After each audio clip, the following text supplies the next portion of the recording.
Welcome to our YouTube channel for daily jobs update.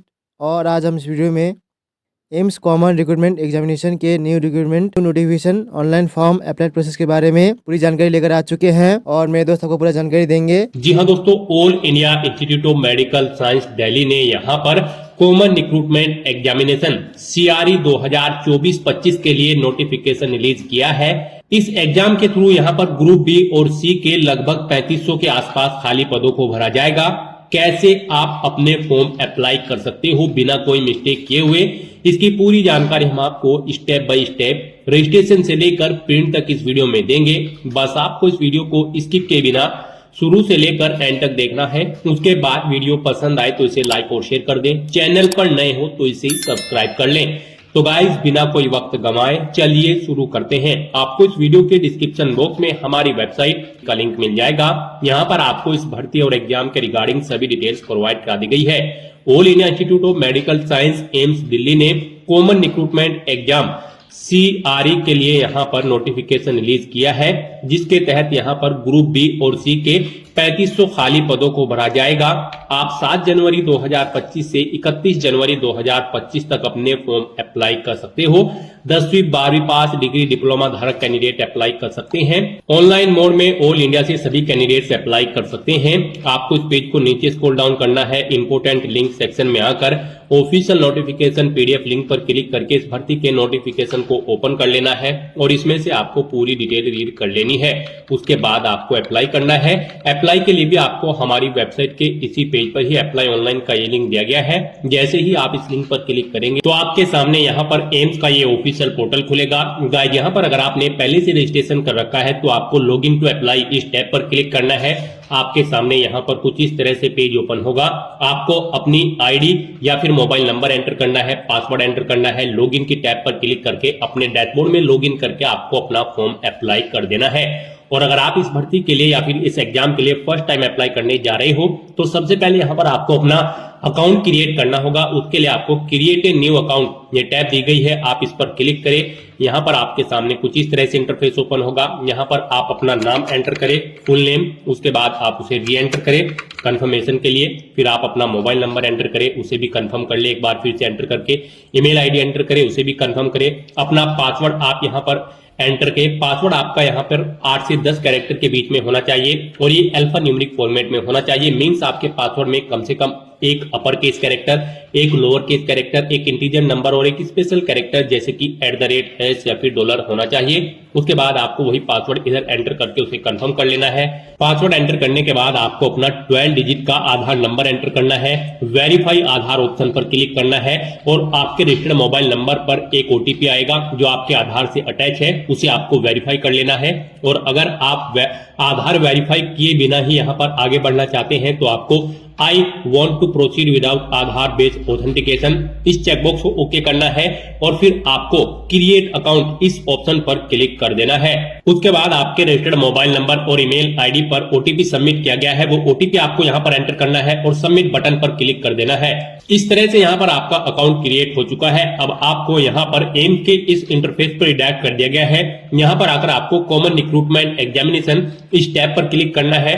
उसके बाद यहाँ पर आपको व्यू डिटेल्स इस लिंक पर क्लिक करना है। फिर आपको लॉगिन टू अप्लाई इस टैब पर क्लिक कर देना है। अब यहाँ पर आपको अपनी ID या फिर मोबाइल नंबर एंटर करना है। अपना पासवर्ड आपको एंटर करना है जो आपने रजिस्ट्रेशन टाइम पे क्रिएट किया है और अब लॉगिन की टैब पर क्लिक करके अपने डैशबोर्ड में लॉगिन कर लेना है। लॉगिन करने के बाद आपका डैशबोर्ड कुछ इस तरह से यहाँ पर ओपन होगा। यहाँ पर आप प्रोफाइल में आकर अगर आपने पहले अपना आधार ऑथेंटिकेट नहीं किया है तो यहाँ से भी अब आप अपना आधार कार्ड ऑथेंटिकेट कर सकते हैं। आप अपना 12 डिजिट का आधार कार्ड का नंबर एंटर करें, इस चेकबॉक्स को ओके करें और वेरीफाई आधार ऑप्शन पर क्लिक करके आपके पास OTP आएगा, उसे एंटर करके आप अपना आधार कार्ड यहाँ पर वेरीफाई कर ले। उसके बाद आपको ऑल एप्लीकेशन इस लिंक पर क्लिक करना है। आपके सामने यहाँ पर कुछ इस तरह से इंटरफेस होगा। आप ऐड न्यू एप्लीकेशन इस लिंक पर क्लिक करें। उसके बाद करें सामने कुछ इस तरह से इंटरफेस शो होगा। यहाँ पर आप पोस्ट सेलेक्ट करें जिस पोस्ट के लिए आप अप्लाई करना चाहते हैं। यहाँ पर कॉमन रिक्रूटमेंट एग्जामिनेशन में वेरियस पोस्ट है, जिस भी पोस्ट के लिए आप अप्लाई करना चाहते हैं यहाँ पर वो पोस्ट आप सिलेक्ट करें। पोस्ट सेलेक्ट करने के बाद यहाँ पर आपको उसकी सब पोस्ट शो कर दी जाएंगी। यहाँ पर उस पोस्ट के अंतर्गत जितनी भी सब पोस्ट है आपको यहाँ पर शो कर दी जाएंगी। साथ ही साथ उनकी क्वालिफिकेशन रिक्वायर्ड जो है वो भी आपको यहाँ पर शो कर दी जाएगी और उनका एज क्राइटेरिया भी आपको यहाँ पर शो कर दिया जाएगा। आप यहाँ पर जब पोस्ट सेलेक्ट करेंगे तो उसकी सब पोस्ट यहाँ पर चेकआउट कर ले, उसके अंतर्गत कौन कौन सी सब पोस्ट है, उनकी क्वालिफिकेशन और आयु सीमा आप चेकआउट करें। इस पेज को नीचे स्क्रॉल डाउन करें और फिर यहाँ पर आपको अपनी इन पोस्ट के अकॉर्डिंग ही अपनी क्वालिफिकेशन सिलेक्ट कर लेनी है। जो जो क्वालिफिकेशन आपके पास है यहाँ पर आप सिलेक्ट करें और इन्हीं के अकॉर्डिंग ही आप फिर यहाँ पर इस पोस्ट पर अप्लाई करने के लिए एलिजिबल होंगे। जो इसकी सब पोस्ट होंगी उनके लिए आप तभी यहाँ पर अप्लाई कर पाएंगे अगर आपके पास रिक्वायर्ड एलिजिबिलिटी क्राइटेरिया है। जैसे कि यहाँ पर अगर आप एएनएम की पोस्ट के लिए अप्लाई करने जा रहे हो तो एएनएम की पोस्ट पर अप्लाई करने के लिए आपका 12वीं क्लास पास आउट होना जरूरी है किसी रिकॉग्नाइज्ड बोर्ड से, प्लस यहाँ पर आपके पास सर्टिफिकेट भी होना जरूरी है एएनएम का किसी रिकॉग्नाइज्ड स्टेट नर्सिंग काउंसिल से, और आपकी आयु सीमा 18 से 25 साल यहाँ पर इस पोस्ट के लिए होनी चाहिए। और गाइस यहाँ पर अगर आप मल्टीपर्पज वर्कर के लिए अप्लाई करते हैं तो आपका 10वीं क्लास पास आउट होना जरूरी है किसी वेल रिकॉग्नाइज्ड बोर्ड से। और यहाँ पर आप 1 बाय 1 करके सभी पोस्ट की डिटेल्स चेकआउट कर सकते हो क्वालिफिकेशन की। उसके बाद यहाँ पर आपको अपने अकॉर्डिंग क्वालिफिकेशन सिलेक्ट कर लेनी है जो भी आपकी क्वालिफिकेशन है। और फिर यहाँ पर आपको इस पेज को नीचे स्क्रॉल डाउन करना है, अपनी क्वालिफिकेशन और इसेंशियल क्वालिफिकेशन सिलेक्ट करने के बाद उसके बाद यहाँ पर आपसे पूछा गया है आपके फादर का नाम। आपको यहाँ पर अपने फादर का नाम एंटर करना है। फिर यहाँ पर आपको अपनी मदर का नाम एंटर करना है। उसके बाद यहाँ पर आपको अपना जेंडर सिलेक्ट कर लेना है। फिर यहाँ पर आपसे पूछा गया है कि क्या आप पीडब्ल्यूबीडी कैंडिडेट हैं, अगर है तो यस ऑप्शन सिलेक्ट करें, इस चेकबॉक्स को ओके करें, कंफर्म बटन पर क्लिक करें और फिर अपनी पीडब्ल्यूबीडी की डिटेल्स आप यहाँ पर प्रोवाइड कराएं। और अगर आप पीडब्ल्यूबीडी कैंडिडेट नहीं है तो यहाँ पर आपको नो ऑप्शन सिलेक्ट कर लेना है। उसके बाद यहाँ पर आपको अपनी कैटेगरी सिलेक्ट करनी है। फिर यहाँ पर आपको अपनी नेशनैलिटी सिलेक्ट करनी है, अपना स्टेट डोमिसाइल आपको यहाँ पर सिलेक्ट कर लेना है। फिर यहाँ पर आपको अपना कोई आईडी प्रूफ सिलेक्ट करना है। उसके बाद यहाँ पर आपको उसका आईडी नंबर दे देना है। फिर यहाँ पर आपसे पूछा गया है कि क्या आप एक सर्विसमैन है या फिर कमीशन ऑफिसर हैं, अगर है तो यस करें और फिर उसकी डिटेल दें, नहीं है तो नो ऑप्शन आप सिलेक्ट करें। फिर आपसे पूछा गया है कि क्या आप गवर्नमेंट सर्वेंट है, अगर है तो यस करें और उसकी डिटेल दें, नहीं है तो नो ऑप्शन आप सिलेक्ट कर लें। फिर आपसे पूछा गया कि क्या आप एम्प्लॉय हैं एम्स के या फिर एम्स के किसी इंस्टीट्यूट के, अगर है तो यस करें और उसकी डिटेल दें, नहीं है तो नो ऑप्शन आप सिलेक्ट कर लें। फिर आपको अपना मैरिटल स्टेटस बताना है, आप मैरिड हो या फिर अनमैरिड। फिर आपसे पूछा गया है कि क्या आप state of Jammu and Kashmir के डोमिसाइल वाले कैंडिडेट हैं, अगर हैं तो यस करें, नहीं तो नो ऑप्शन सेलेक्ट करें। फिर आपसे पूछा गया है कि क्या आपने आर्म फोर्स में एज ए क्लर्क काम किया है, अगर किया है तो यस करें, नहीं तो नो ऑप्शन सेलेक्ट करें। फिर आपसे पूछा गया है कि क्या आप डिफेंस पर्सनल डिसेबल्ड कैंडिडेट हैं, अगर है तो यस करें, नहीं तो नो ऑप्शन सेलेक्ट करें। फिर यहाँ पर आपको अपनी डेट ऑफ बर्थ इस कैलेंडर में से सिलेक्ट कर लेनी है। आपके पास कोई अल्टरनेट मोबाइल नंबर है तो वो आप एंटर कर दे। उसके बाद आप अपना परमानेंट एड्रेस यहाँ पर एंटर करें। परमानेंट एड्रेस एंटर करने के बाद आपको यहाँ पर अपना पोस्टल एड्रेस एंटर करना है। और अगर आपका पोस्टल एड्रेस आपके परमानेंट एड्रेस के अकॉर्डिंग सेम है तो आप इस चेकबॉक्स को ओके कर दें। ऑटोमेटिकली आपका पोस्टल एड्रेस आपके परमानेंट एड्रेस के अकॉर्डिंग फिल हो जाएगा। उसके बाद आपको इस पेज को नीचे स्क्रॉल डाउन करना है और फिर सेव एंड नेक्स्ट ऑप्शन पर क्लिक कर देना है। अब यहाँ पर आपको अपनी एजुकेशनल क्वालिफिकेशन की डिटेल देनी है। जिस पोस्ट के लिए जो भी क्वालिफिकेशन रिक्वायर्ड है यहाँ पर आपको एंटर करनी है। पीछे जो आपने क्वालिफिकेशन सिलेक्ट की थी उनकी डिटेल आपको यहाँ पर देनी है। सबसे पहले यहाँ पर आपको डिग्री या फिर क्वालिफिकेशन का नाम देना है। जैसे कि यहाँ पर आप 10th क्लास एंटर करें अगर आपने 10th पास आउट की है।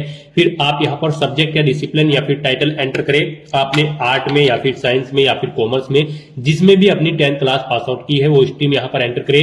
यूनिवर्सिटी, इंस्टीट्यूट या फिर कॉलेज या फिर बोर्ड का नाम एंटर करें जिस बोर्ड से आपने अपनी 10वीं क्लास पास आउट की है। फिर आप अपनी यूनिवर्सिटी, इंस्टीट्यूट या कॉलेज या फिर बोर्ड का पैलेस एंटर करें जहां पर वो है। उसके बाद यहां पर आपको एंटर करना है अपनी पासिंग डेट, कब आपने अपनी 10वीं क्लास पास आउट की है। फिर कितने % मार्क्स आपने ऑब्टेन किए हैं वो आप एंटर करें। फिर यहाँ पर आपको अपना 10th क्लास का या फिर 12th क्लास जिस भी क्लास की डिटेल आप यहाँ पर एंटर कर रहे हो उसका सर्टिफिकेट आपको अपलोड करना है। आपको यहाँ पर इस इमेज पर क्लिक करना है, click here to upload your document के सेक्शन में। उसके बाद आपको फाइल को सिलेक्ट करना है। पीडीएफ फॉर्मेट में आपके डॉक्यूमेंट यहाँ पर होने चाहिए और फिर आपको सेव एंड ऐड क्वालिफिकेशन इस ऑप्शन पर क्लिक कर देना है। उसके बाद आपके सामने आपकी 10th की डिटेल यहाँ पर कुछ इस तरह से ऐड हो जाएगी। इस तरह से गाइस आप यहाँ पर अपनी 12th, ग्रेजुएशन या फिर पोस्ट ग्रेजुएशन जो भी आपकी क्वालिफिकेशन है, आपको उन सभी की डिटेल्स यहाँ पर ऐड कर देनी है और उन्हें उसके बाद आपको इस पेज को नीचे स्क्रॉल डाउन करना है। फिर रजिस्ट्रेशन की डिटेल आपको यहाँ पर देनी है जो आपने रजिस्ट्रेशन कराया हुआ है। फिर यहाँ पर आपसे पूछा गया है एडवर्टाइजमेंट के अकॉर्डिंग आपने जो पोस्ट सिलेक्ट की है क्या आपने उसके लिए यहाँ पर रजिस्ट्रेशन कराया हुआ है। रिलेवेंट बॉडी के अंतर्गत अगर किया है तो आप यस ऑप्शन पर सिलेक्ट करें। फिर आप यहाँ पर रजिस्टर्ड एज ए किसके लिए आपने रजिस्टर्ड किया है वो डिसिप्लिन आप एंटर करें, अपना रजिस्ट्रेशन नंबर एंटर करें, स्टेट का नाम सेलेक्ट करें, किस स्टेट में आपने रजिस्ट्रेशन कराया है, इश्यूइंग डेट आपके रजिस्ट्रेशन आपको किस डेट को इशू हुआ है वो डेट आप सेलेक्ट करें। रजिस्टरिंग अथॉरिटी किस अथॉरिटी ने आपका जो रजिस्ट्रेशन नंबर है यानी कि आपका रजिस्ट्रेशन किया है उस अथॉरिटी का नाम यहाँ पर आप एंटर करें। फिर अपना रजिस्ट्रेशन सर्टिफिकेट आप यहाँ पर अपलोड करें। यहाँ पर आप click here to upload option पर क्लिक करें, फाइल को सिलेक्ट करें और उसे यहाँ पर आप अपलोड कर दें। आपके रजिस्ट्रेशन की फाइल यहाँ पर और डॉक्यूमेंट्स की फाइल का साइज 2 MB से कम होना चाहिए और ये PDF फॉर्मेट में होनी चाहिए। इन सभी डिटेल्स को फिल आउट करने के बाद अब आपको सेव एंड नेक्स्ट ऑप्शन पर क्लिक कर देना है। फिर आपको कंफर्म बटन पर क्लिक करना है। उसके बाद आपको अपने एक्सपीरियंस की डिटेल प्रोवाइड करनी है। यहाँ पर जिस पोस्ट के लिए आप अप्लाई करने जा रहे हो क्या उसके लिए एक्सपीरियंस रिक्वायर्ड है, अगर है तो आप यस ऑप्शन पर क्लिक करें और फिर अपने एक्सपीरियंस की डिटेल दें। यहाँ पर आप ऑर्गेनाइजेशन का नाम दें, पोजीशन पोस्ट का नाम दें जिस पोस्ट पर आप कार्यरत थे, एम्प्लॉय टाइप आप सिलेक्ट करें, आप रेगुलर थे, कॉन्ट्रैक्ट थे या फिर टेम्परेरी थे। उसके बाद आपने कब से स्टार्ट की थी जो वो डेट सिलेक्ट करें। फिर आपसे पूछा गया कि क्या आप करंट में वर्किंग है यानी कि आप अभी भी जॉब कर रहे हैं, अगर कर रहे हैं तो यस करें, नहीं तो नो ऑप्शन सिलेक्ट करें। फिर यहाँ पर आपने जब जॉब छोड़ी है, अगर आप नो ऑप्शन सिलेक्ट करते हैं तो आपको जॉब छोड़ने का समय यहाँ पर सिलेक्ट कर लेना है इस कैलेंडर में से, और अगर आप जॉब कर रही हैं फिलहाल भी तो आपको यस ऑप्शन सिलेक्ट करना है। उसके बाद आपने कितने दिन सर्विस की है वो यहाँ पर आपको कैलकुलेट करके ऑटोमेटिकली शो कर दिए जाएंगे। फिर आपको नेचर ऑफ ड्यूटी यहाँ पर अपनी देनी है। उसके बाद यहाँ पर आपको अपने एक्सपीरियंस का सर्टिफिकेट अपलोड करना है। आपको यहाँ पर click here to upload option पर क्लिक करना है, फाइल को सिलेक्ट कर लेना है और उसे यहाँ पर अपलोड कर देना है। आपकी फाइल यहाँ पर PDF फॉर्मेट में होनी चाहिए, 2 MB से कम उसका साइज होना चाहिए। उसके बाद आपको सेव एंड ऐड एक्सपीरियंस इस ऑप्शन पर क्लिक करना है, अपने एक्सपीरियंस की डिटेल को ऐड कर देना है। एक से ज्यादा जगह वर्किंग एक्सपीरियंस है तो आपको एक बार फिर से अपने एक्सपीरियंस की डिटेल ऐड कर देनी है और फिर आपको सेव एंड नेक्स्ट ऑप्शन पर क्लिक कर देना है। सेव एंड नेक्स्ट ऑप्शन पर क्लिक करने के बाद आपको कंफर्म बटन पर क्लिक करना है। नेक्स्ट यहाँ पर आपको एग्जामिनेशन स्टेट सिलेक्ट करने हैं अपनी चॉइस के अकॉर्डिंग। यहाँ पर आप जिस भी स्टेट में एग्जाम में पार्टिसिपेट करना चाहते हैं यहाँ पर आप स्टेट सिलेक्ट करें। 4 ऑप्शन आपको दिए गए हैं, आप अपनी चॉइस के अकॉर्डिंग यहाँ पर 4 एग्जाम स्टेट सिलेक्ट करें। उसके बाद यहाँ पर आपको सेव एंड नेक्स्ट ऑप्शन पर क्लिक करना है, कंफर्म कर देना है। फिर यहाँ पर आपको अपना फीस पेमेंट करना है। यहाँ पर आपको आपकी कैटेगरी के अकॉर्डिंग एप्लीकेशन फीस का अमाउंट शो कर दिया जाएगा। गाइस यहाँ पर अगर आप जनरल OBC या EWS कैंडिडेट हैं तो आपको 3000 रुपए फीस के रूप में जमा कराने हैं। SC ST कैंडिडेट हैं तो 2400 रुपए फीस के रूप में जमा कराने हैं और अगर आप PWD कैंडिडेट हैं तो आपको कोई फीस नहीं जमा करानी है।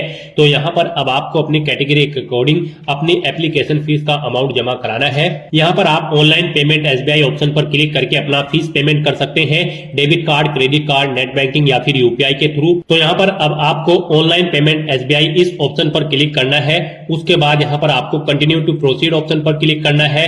फिर यहाँ पर आपको लीव के इस पेज पर लिंक पर क्लिक कर देना है। फिर आपको फीस पेमेंट के इंटरफेस पर डायरेक्ट कर दिया जाएगा। यहाँ पर आप SBI net banking, debit card, credit card option select करें कोई भी। उसके बाद यहाँ पर आपके सामने कुछ इस तरह से इंटरफेस शो होगा। अब आप कंफर्म बटन पर क्लिक करें। उसके बाद आपके सामने यहाँ पर कुछ इस तरह से इंटरफेस शो होगा।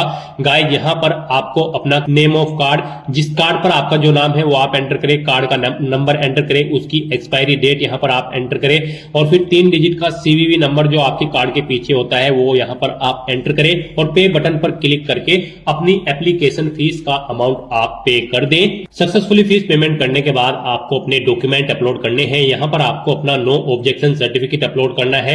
आपको click here to upload button पर क्लिक करना है, फाइल को सिलेक्ट करना है और अपने डॉक्यूमेंट आपको अपलोड कर देना है। आपके यहाँ पर सभी डॉक्यूमेंट्स PDF फॉर्मेट में होने चाहिए और उनका साइज 2 MB से कम होना चाहिए। उसके बाद आपको अपना डेट ऑफ बर्थ सर्टिफिकेट या 10वीं क्लास सर्टिफिकेट अपलोड करना है।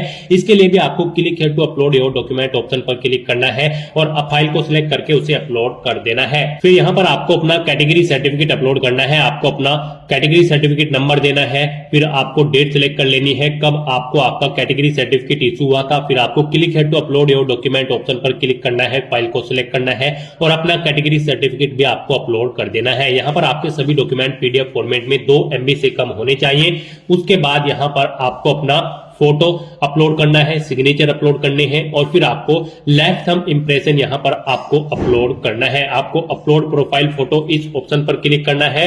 उसके बाद आपके सामने कुछ इस तरह से इंटरफेस ओपन होगा।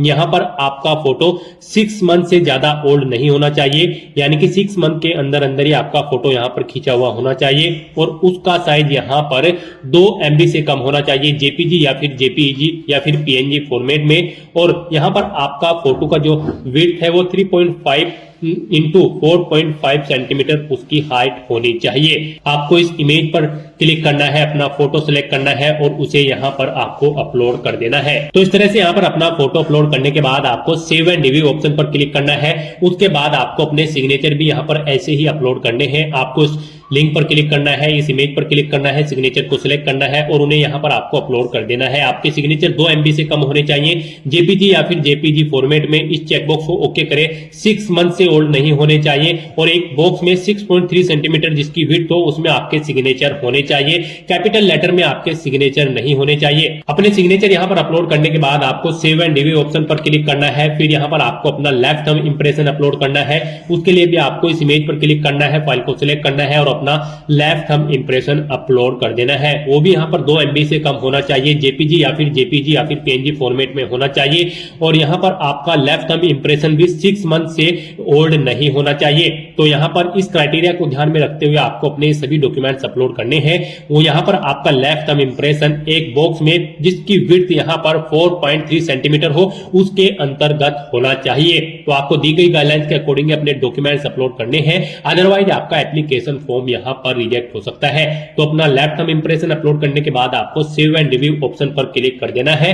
उसके बाद आपको आपके एप्लीकेशन फॉर्म का पूरा प्रीव्यू शो कर दिया जाएगा। आपको सभी डिटेल्स केयरफुली चेकआउट करनी है, पेज को नीचे स्क्रॉल डाउन करना है। कहीं पर कोई मिस्टेक है तो आप एडिट एप्लीकेशन इस ऑप्शन पर क्लिक करें और अपने एप्लीकेशन फॉर्म में चेंज कर लें। और अगर आपके एप्लीकेशन फॉर्म में कहीं पर कोई मिस्टेक नहीं है तो आप इन चेकबॉक्सेस को ओके करें और फिर आप सबमिट बटन पर क्लिक करके अपने एप्लीकेशन फॉर्म को सबमिट कर दें। और यहाँ पर आप प्रिंट के बटन पर क्लिक करके अपने एप्लीकेशन फॉर्म का एक हार्ड कॉपी प्रिंट आउट भी ले सकते हो फ्यूचर यूज के लिए, फ्यूचर रेफरेंस के लिए। तो दोस्तों ऐसे आप एम्स कॉमन रिक्रूटमेंट एग्जामिनेशन 2024-25 के लिए अपने फॉर्म अप्लाई कर सकते हो बिना कोई मिस्टेक किए हुए। आज की इस वीडियो में बस इतना ही। आई होप ये वीडियो आपको पसंद आई होगी। अगर पसंद आई हो तो इसे लाइक और शेयर करें, चैनल पर नए हो तो इसे सब्सक्राइब कर लें। Thanks for watching.